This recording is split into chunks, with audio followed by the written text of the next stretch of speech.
Hello hi నమస్తే. బాగున్నారా? నేను బాగున్నాను. మీ అందరు బాగుండాలని మనస్ఫూర్తిగా కోరుకుంటున్నాను. ఒక మంచి లైన్ చదివానండి నిన్న బుక్ చదువుతుంటే, భలే నచ్చింది. ఆ లైన్ మీకు కూడా చెప్పాలనిపించింది. మనం ఎవరితో అయినా మాట్లాడేటప్పుడు నెక్స్ట్ ఇంకా మనం ఎప్పుడు ఈ వ్యక్తిని కలవము అనే ఉద్దేశంతో మాట్లాడాలట. అంటే మేబీ ఇదే మన లాస్ట్ మీటింగ్ ఏమో అనే ఉద్దేశంతో మాట్లాడాలట.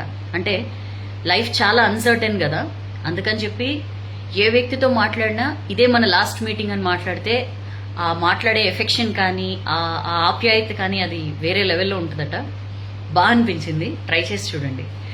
సరే, ఇవన్నీ ఓకే. ఒక మంచి స్టోరీ తీసుకొచ్చా. మంచి స్టోరీ అని ఎందుకు అంటున్నానంటే, యాజ్ యూజువల్ నేను తెచ్చే మంచి స్టోరీసే ఉంటాయి, మీ అందరికీ నచ్చుతాయి, మీ అందరు షేర్ చేస్తారు కాబట్టి. సరే, ఇంకా ముచ్చట్లొద్దు, మీ టైం చాలా వాల్యుబుల్ కాబట్టి స్టోరీ చెప్పేస్తా. అనగనగా ఒక ఊళ్ళో, ఇది ఒక రియల్ లైఫ్ స్టోరీ అంట, ఎక్కడో చదివాను నేను. ఒక ఫ్యామిలీ, ఒక నార్మల్ ఫ్యామిలీ, ఒక బాబు, చిన్న బాబు, వైఫ్ అండ్ హస్బెండ్ కార్లో వేరే ఊరికి వెళ్తూ ఉంటారనమాట. వాళ్ళ ఫ్యామిలీ మెంబర్స్ వాళ్ళ ఇంట్లో ఒక ఫంక్షన్ అయితే, ఒక చిన్న పాప బర్త్డే అయితే దానికి వెళ్తూ ఉంటారు. ఈ బాబు ఇంకా బుడ్డోడు అనమాట, చాలా బుజ్జోడు. అయితే వెళ్తుంటే దారిలో ఒక చోట ఈ వాటర్ మిలన్ పుచ్చకాయలు ఉంటాయి కదా, తర్బూజ్ రోడ్ పక్కన కనిపిస్తాయి అనమాట. ఈ బుజ్జి పిల్లాడు నాకు కావాలని మారం చేస్తాడనమాట. సరే చూసి రోడ్ సైడ్కి కారు ఆపుతారు.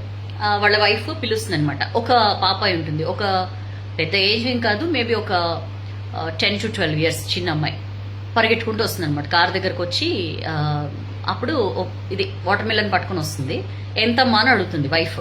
ఆ కప్పులు ఉంటారు కదా, వైఫ్ అడిగితే చెప్తుంది అనమాట. 50 రూపీస్ అంటుంది. అంటే కాయ 50 రూపీస్ అంటే ఆమె, అమ్మో 50 రూపీస్ ఏంటి, 30 రూపీస్ ఇవ్వు అంటే, భలే ఉన్నారమ్మా 30 రూపీస్కి ఎట్లా ఇవ్వగలుగుతా నేను అని చెప్పి అంటుంది. అంటే సరేలే, ఆమె అంటుంది, ఆ పాప అంటుంది అనమాట, 45 రూపీస్ చేసుకోండి మేడం, 50 కాదులే 45కి ఇస్తానంటుంది. అంటే 45 ఎట్లా, నువ్వు మరీ అసలు ఏం తగ్గించట్లేదు అది ఇది అంటే, ఈ లోపల వెనకాల బాబు ఉంటాడు. వెనకాల ఆ బుజ్జిగాడు ఇట్లా చూసి నవ్వుతూ ఉంటాడు అనమాట. ఈ పాప, ఈ చిన్న పాప, ఈ 10-12 years పాప వెళ్ళి వాడిని ఆడిస్తూ ఉంటుందన్నమాట.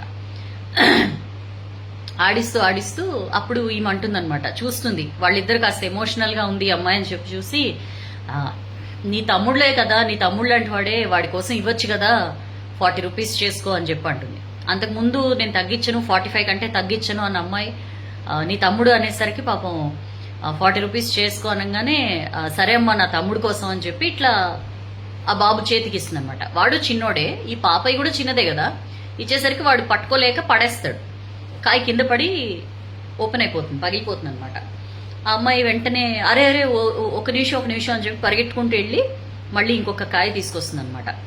అప్పుడు ఈమె అంటుంది, చాలా హార్ష్గా అంటుంది అనమాట, ఇప్పుడు ఆ పగిలిపోయిన కాయ కూడా రేట్ నన్ను కట్టమనద్దు, నీ తప్పే అది, నువ్వు చిన్నబాబుకి ఎందుకు ఇచ్చావు, నా చేతికి ఇవ్వాలి కదా అని చెప్పంటే, చచ్చా లేదమ్మా, నా తమ్ముడు పడేశాడు, నేను అట్లెట్లా దానికి డబ్బులు తీసుకుంటా, ఇదిగో ఇది తీసుకోండి అంటే, ఆయన డబ్బులు ఇవ్వబోతే వద్దొద్దు సార్, నా తమ్ముడు అని చెప్పి అన్నారు, నా తమ్ముడు అని చెప్పి ఒక చిన్న పాజ్ తీసుకుంటుంది. అప్పుడు ఈ లేడీ అడుగుతుంది అనమాట, ఏమైంది నీ తమ్ముడు అంటే, సేమ్ ఇంత వయసులోనే నా తమ్ముడు చనిపోయాడు, నాకు వాడంటే చాలా ప్రాణం, మీరు నీ తమ్ముడు కోసం ఇవ్వవా అంటే, నాకు నా తమ్ముడు ఇలానే అనిపించాడు, వద్దు తీసుకోండి అని చెప్పి అంటుంది. డబ్బులేం వద్దమ్మా తీసుకోండి అని చెప్పి ఈసారి ఆ అమ్మకే ఇస్తుంది అనమాట. ఆమె అబ్బా అనుకుంటుంది. ఈ లోపల హస్బెండ్, అదేం కాదు, అట్లా ఏం కాదు, అలా ఊరుకునేదేం లేదు, ఇదిగో 100 రూపాయలు తీసుకో, 2 కాయలకి తీసుకో అని చెప్పి ఇస్తాడనమాట. అప్పుడు వద్దని చెప్పి అమ్మాయి రిటర్న్ ఇచ్చేస్తుంది.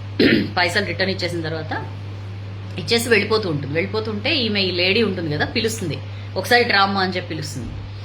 పిలిచి వీళ్ళు వేరే పాప బర్త్డే ఫంక్షన్కి వెళ్తూ ఉంటారు కదా, వాళ్ళు ఒక గోల్డ్ రింగ్ తీసుకెళ్తూ ఉంటారనమాట. ఆ అమ్మాయిని పిలిచి గోల్డ్ రింగ్ ఇస్తుంది అనమాట. ఇస్తే ఆ అమ్మాయి చూసి, ఈ ఉంగరం నేనేం చేసుకోనమ్మా అంటుంది. అంటే నీ తమ్ముడు అని చెప్పి అన్నావు కదా, అంటే నీ తమ్ముడు వాడంటే నీకు నేను అమ్మ లెక్కనే కదా, అమ్మ ఇస్తున్నాను, అమ్మ ఇచ్చేటప్పుడు కాదనకూడదు, తీసుకో అని చెప్పి అంటుంది. అంటే సరే అని పెట్టుకుని ఆ బాబుని ఇంకాసేపు ఆడిచ్చి వెళ్ళిపోతుంది అనమాట, చాలా హ్యాపీగా అమ్మాయి. సరే వీళ్ళు మళ్ళీ కార్ రీస్టార్ట్ చేసి వెళ్తుంటే ఆ హస్బెండ్కి నవ్వుతూ ఉంటాడనమాట. నువ్వు 5 రూపాయలు 10 రూపాయలకి బేరం ఆడుతున్నావు, అలాంటిది ఒక గోల్డ్ రింగ్ ఇచ్చేసావే అమ్మాయికి అని చెప్పంటే, అంతకు ముందు ఆ అమ్మాయి డబ్బులు ఎందుకు తీసుకోవంటే ఆ అమ్మాయి ఒక మాట అంటుందన్నమాట. నా తమ్ముడు అని చెప్పి అన్నారు, ఇట్లా అనుబంధాల్లో లాభ నష్టాలు చూసుకోకూడదమ్మా అంటుంది.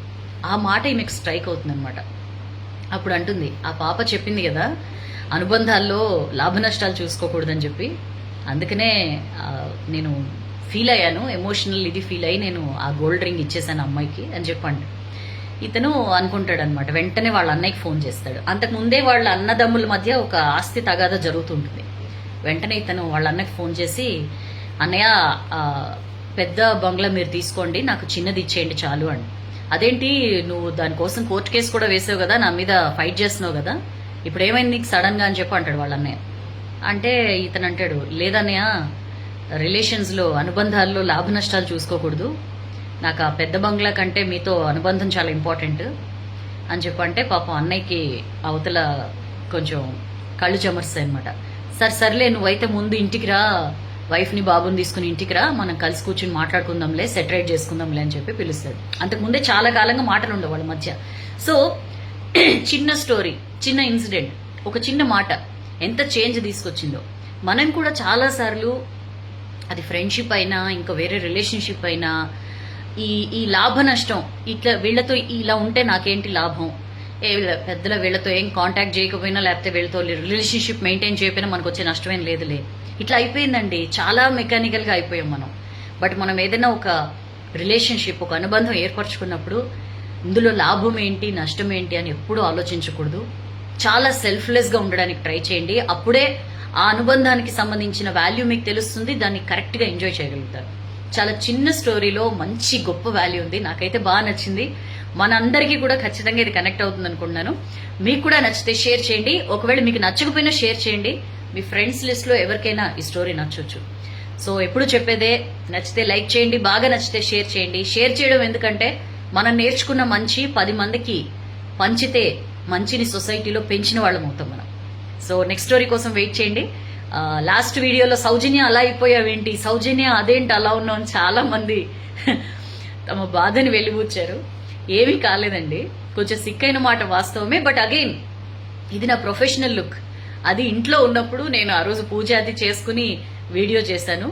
సో కాస్త డిఫరెన్స్ ఉంటుంది కాబట్టి సౌజన్య అంటే ఇట్లానే టిప్ టాప్గా కోటేసుకుని ఇలానే ఉంటుందని ఎక్స్పెక్ట్ చేయొద్దు.